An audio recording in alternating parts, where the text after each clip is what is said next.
गंगा रे जमुना की पानिया लवंगिया की दतुअनी हो अरे उठी प्रमी करी दतुअनिया त बेटी के जन्म भैले बेटी के जन्म भैले पानी भरे गैलो पानी घाटवा सखिया सब पूछली हो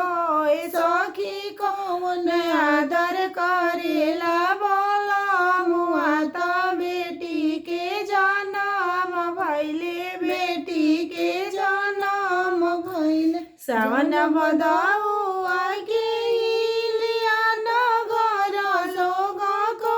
चटेला हो सखी ओइसे पियवा को चटेला हमरा के बेटी के जन्म भैले बेटी के जन्म भैले गंगा रे जमुना की पानिया लवंगिया के दतुअनी हो अरे उठी प्रभु करी दतुअनिया त बेटा के जन्म भैले बेटा के जन्म भैले पानी भरे गैलो पानी घाटवा सखिया सब पूछली हो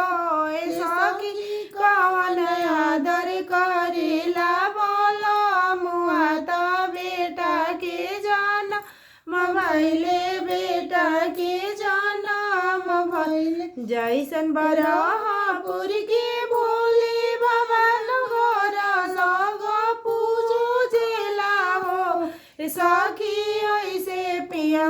पूजेला हमरा के बेटा के जन्म भैले बेटा के जन्म सखी ऐसन आदर करेला बोला मुआ त बेटा के जन्म भैले